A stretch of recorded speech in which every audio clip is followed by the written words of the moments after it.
Bienvenidos amigos y hermanos al estudio diario de lecciones de Escuela Sabática.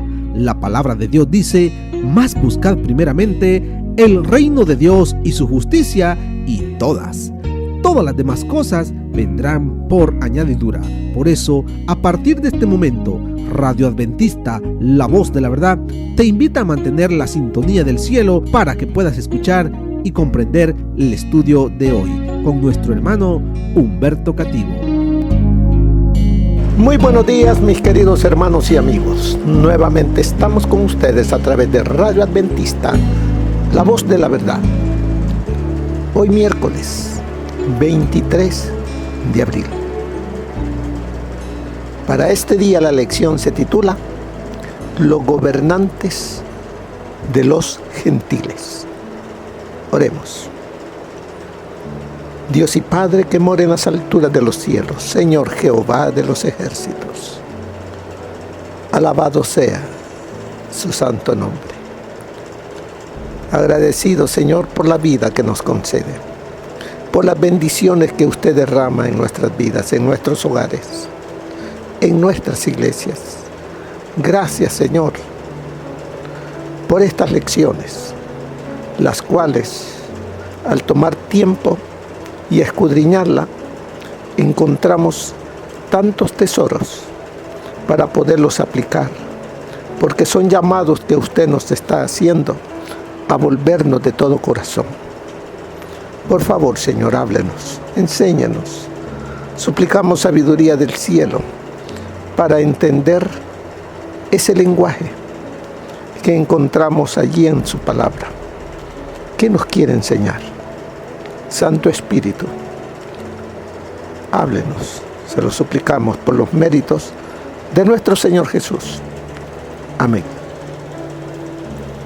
Los gobernantes de los gentiles, o sea, los gobernantes de los que no temen al verdadero Dios, a los gobernantes que tienen muchos dioses. ¿Cómo son estos gobernantes? ¿En qué piensan? ¿En qué tienen ellos puestos sus pensamientos? ¿Cuáles son sus prioridades? ¿Cuáles son sus costumbres? ¿Cómo es su carácter? ¿Cómo y cuáles son sus dioses? Son preguntas que debemos hacernos para poder comprender acerca de esta lección de los gobernantes de los gentiles. La manera en que Dios se relacionó con Israel se ilustra cómo se relacionó con la iglesia cristiana. El Dios de Israel es el mismo Dios de la iglesia cristiana. Él es el mismo, ayer, hoy y por la eternidad. Él no cambia. Él amó a la humanidad desde el principio. Él ama a su pueblo. Y así como protegió al pueblo de Israel, así también lo hace con todos aquellos que lo aceptamos como Señor y Salvador ahora. De hecho, los errores de Israel sirvieron en muchos aspectos para prefigurar los errores de la iglesia. ¿Cometió muchos errores el pueblo de Israel? Sí, muchos. Y están escritos, muchos de ellos, en la palabra de Dios.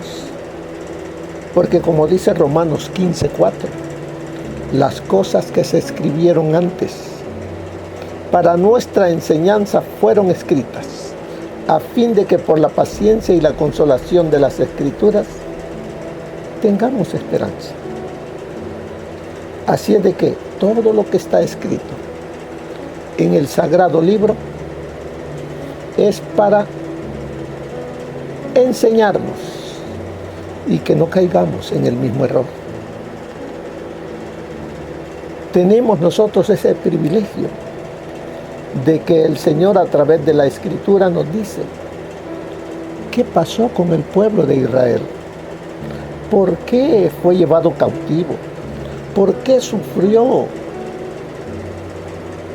cuál fue la razón.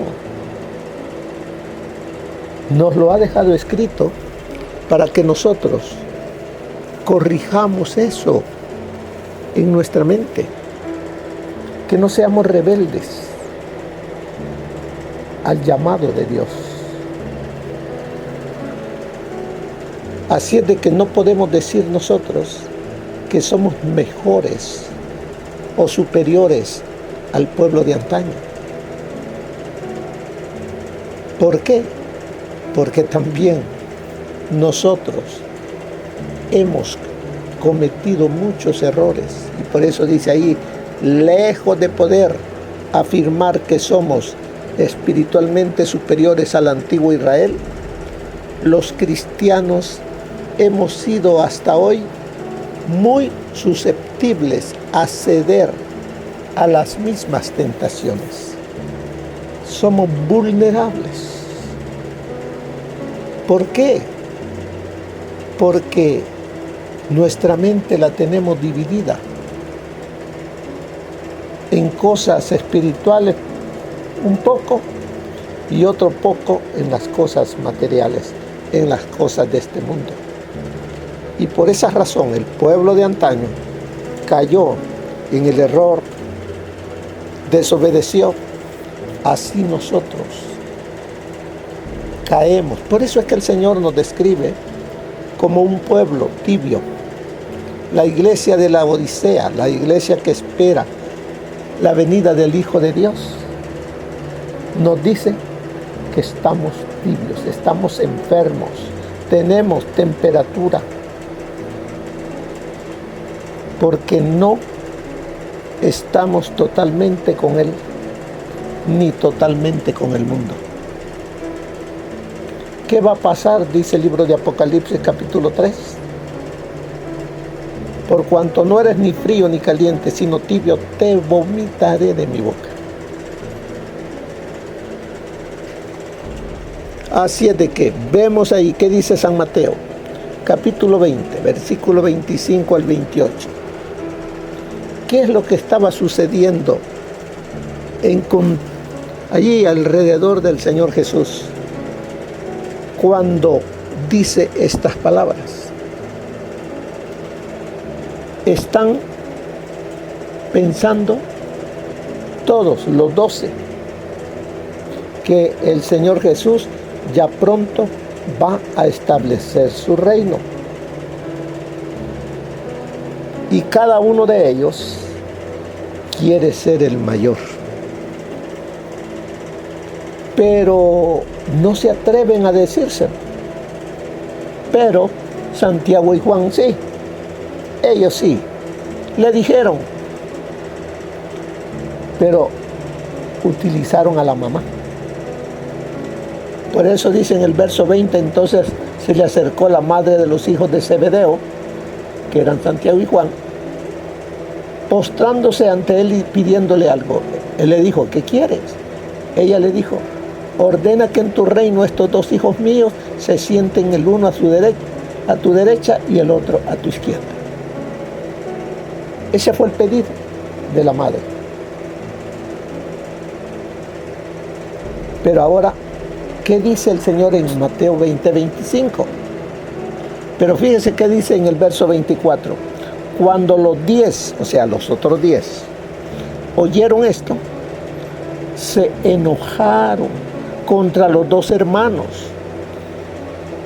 Ahora viene ya lo que el Señor dice en el verso 25 al 28. Entonces Jesús llamándolos dijo, ¿sabéis que los gobernantes de las naciones se enseñorean de ellas, y los que son grandes ejercen sobre ellas potestad?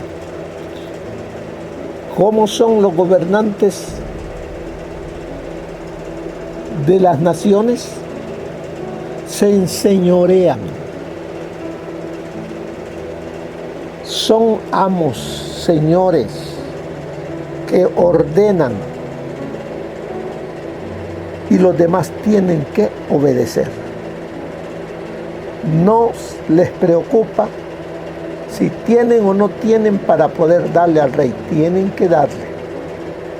Buscar alimento, buscar impuestos, buscar lo que el rey necesite. Así es de que los gobernantes, dice, de las naciones se enseñorean de ellas, y los que son grandes ejercen sobre ellas potestad. Así es de que así actúan, podríamos decir hoy, los presidentes, los primeros ministros, los que están en la cúpula. A ellos no les importa que el pueblo esté aguantando hambre, con tal que ellos tengan. Lo demás, ¿cómo lo van a conseguir la gente? Solamente la gente sabe cómo van a tener que pasar hambres para poder pagar los impuestos, y tienen que obedecer. Esos padres que tienen hijos jóvenes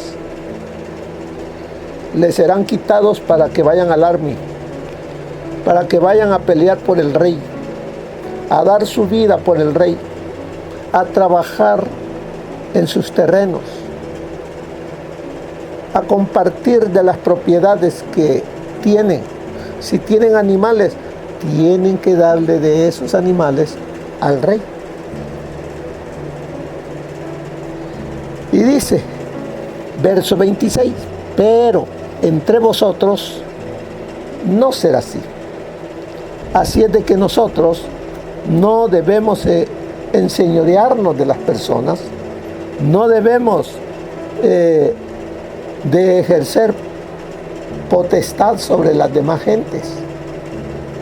No, aquí dice, pero entre vosotros no será así, sino que el que quiera hacerse grande entre vosotros será vuestro servidor, y el que quiera ser el primero entre vosotros será vuestro siervo, como el Hijo del Hombre, que no vino para ser servido, sino para servir y para dar su vida en rescate por todos. Así es de que todo aquel que anhela heredar la vida eterna, debemos ser como nuestro Señor Jesucristo. Ejemplo os he dado, para como yo he hecho, vosotros también lo hagáis. ¿Qué hizo el Señor Jesucristo? Él no vino a ser servido. Él vino a servir. Él vino a darnos ejemplo cómo debemos de vivir, siendo servidores de los demás. ¿Queremos ser grandes aquí en la tierra? Bueno, seamos los servidores de los demás. Porque el Hijo de Dios, siendo el Rey del universo, Él vino a este mundo, no como el Rey, sino como un siervo. Él vino representando a su Padre y a enseñarnos cómo debemos de vivir para ser herederos del reino de los cielos. Israel pidió un rey humano. Dice ahí la lección, petición que condujo a la caída moral de la nación. ¿Qué sucede con nosotros cuando apartamos la vista de Dios, la vista de Jesús, y la ponemos en otros dioses, el Dios del dinero, el Dios del trabajo, el Dios de los deportes, el Dios. ¿Qué Dios tiene? Que lo ha apartado de su Creador, que ya no tiene tiempo para leer la Escritura, que ya se está olvidando o se ha olvidado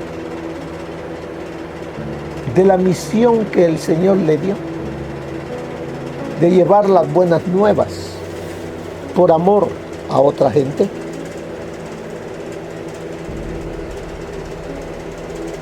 Sigue diciéndonos la lección: los reyes se volvieron progresivamente más malvados hasta que Dios permitió que los babilonios llevaran cautivos a su pueblo como una forma de corregir su rumbo.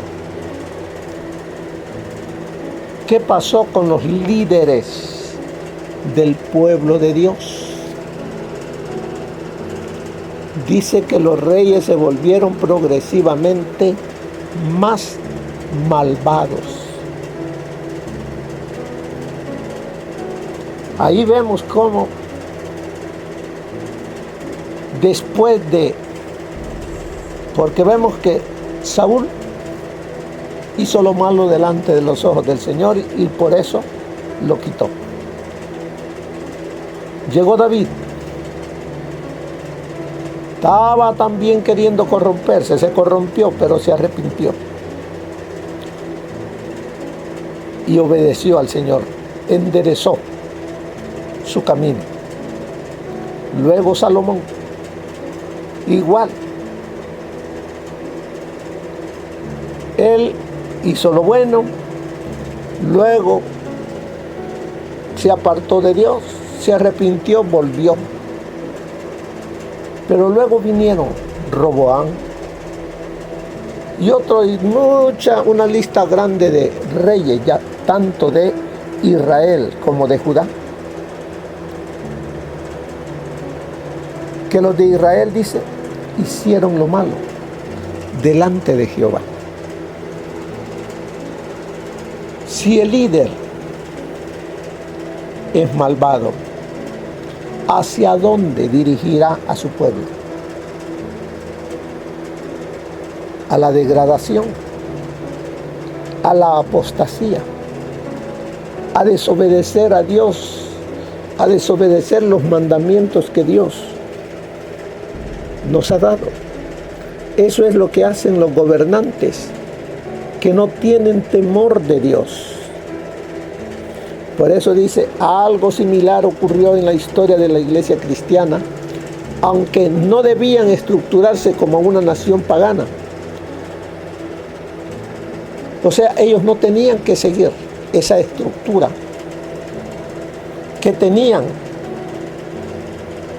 las naciones que adoraban ídolos. La iglesia cristiana tenía al único Dios verdadero, pero se corrompió. Por eso dice ahí que cuando Constantino llegó al poder y profesó ser cristiano, los creyentes se sintieron aliviados. ¿Aliviados de qué? El pueblo cristiano estaba siendo perseguido. Muchos morían. Pero cuando llegó Constantino, él paró las matazones que hacía el pueblo romano y hasta él se bautiza como cristiano. Así es de que los creyentes se sintieron aliviados, pues la persecución había terminado cuando Constantino acepta el cristianismo. Eso fue una bendición, sí, pero el pueblo de Dios bajó la guardia. Entonces el enemigo aprovechó para introducir dentro del pueblo de Dios la idolatría en diferentes formas. ¿Y qué pasó con ello? Se debilitó y aceptó ídolos. Así es de que nos sigue diciéndome, al igual que el antiguo Israel, muchos de los capítulos más oscuros de la historia cristiana son el resultado directo del compromiso de la iglesia con el mundo. Eso es lo que pasó en el tiempo de la Edad Media, en el tiempo del Cuerno Pequeño, en el tiempo de la Iglesia Católica Apostólica Romana, la cual gobernó por tiempos y medio tiempo, o sea, por 1260 años. Todo ese tiempo, la palabra de Dios estuvo prohibida.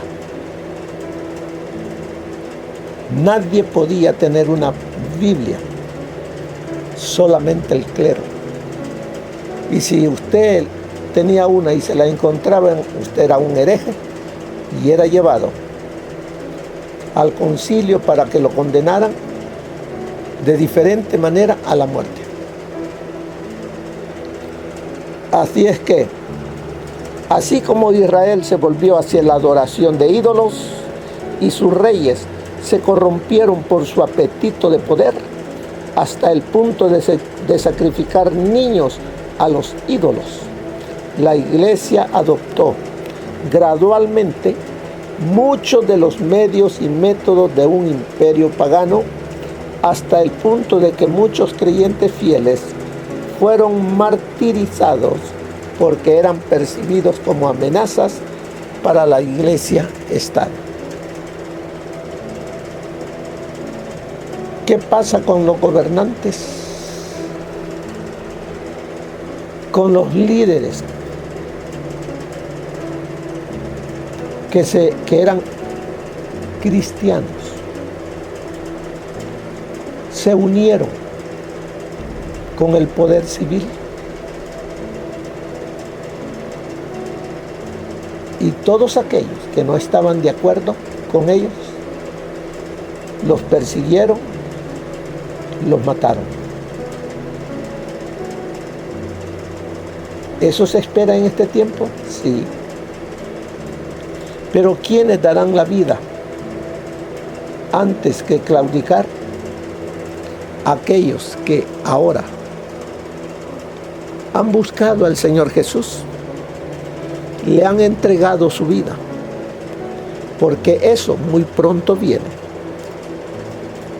Estamos ya casi por mirar esas persecuciones en contra de aquellos que no aceptan las doctrinas dominicales, que no aceptan adoración a ídolos. Vamos a ser señalados para ser perseguidos. Así es de que el Señor, ¿qué nos llama a ser? El Señor nos llama a ser siervos.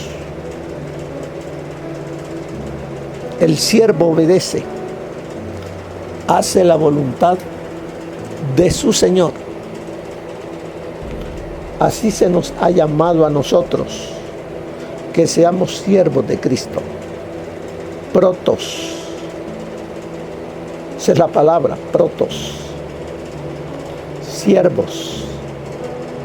Que obedezcamos en todo al Señor Jesucristo. Que seamos esclavos, doulos,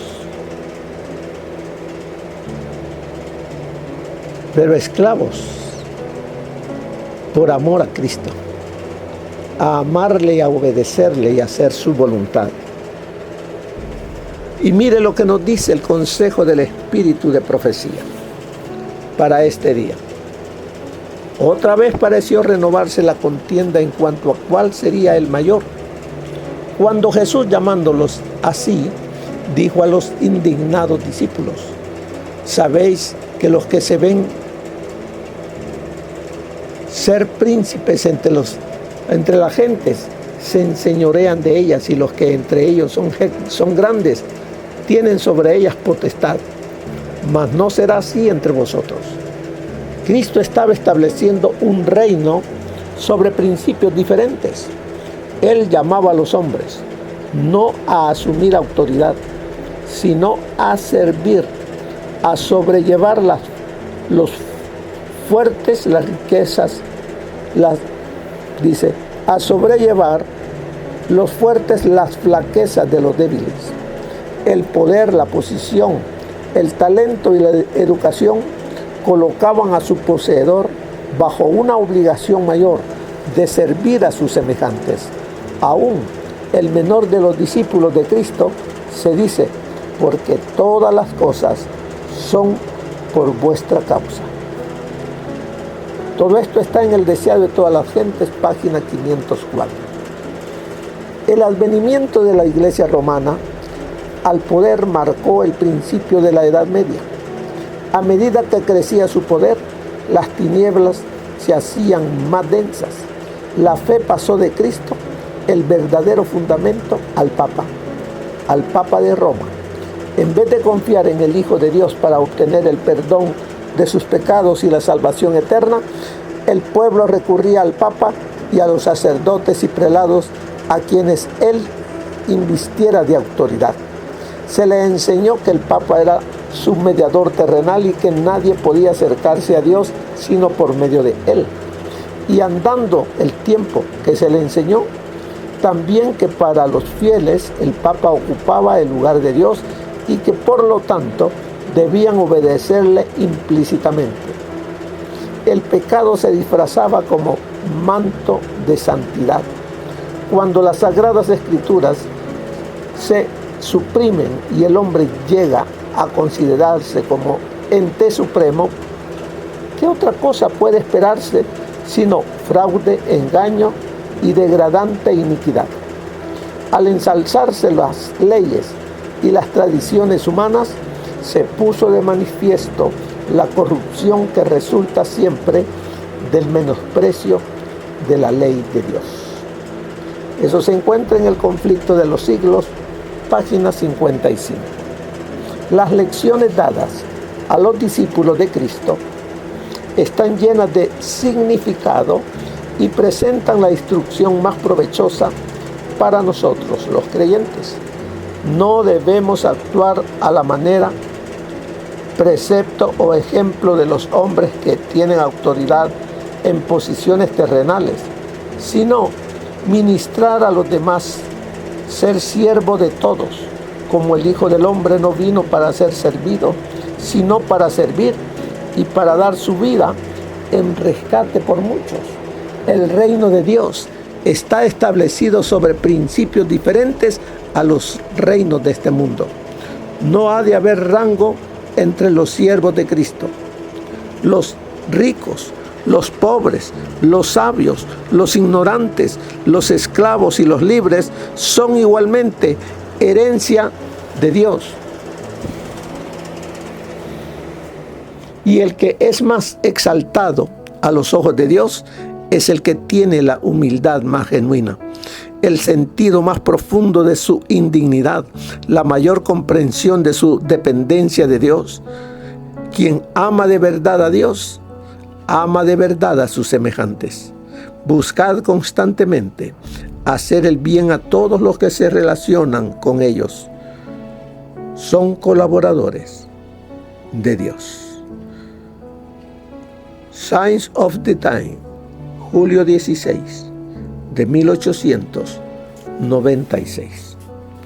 Así que, hermanos, hemos visto la lección de hoy concerniente cómo gobiernan los grandes ahora. Ellos quieren ser servidos, no servir. Ellos le quitan al pueblo, sin importar si tienen o no tienen. Pero todo fue porque el pueblo de Dios apartó la vista de su Creador y quiso ser igual al mundo. Pero aquellos que hemos aceptado al Señor Jesús no somos igual al mundo. Estamos en el mundo, sí, pero no somos del mundo. Nuestra ciudadanía no está en esta tierra. Nuestra ciudadanía está en el cielo.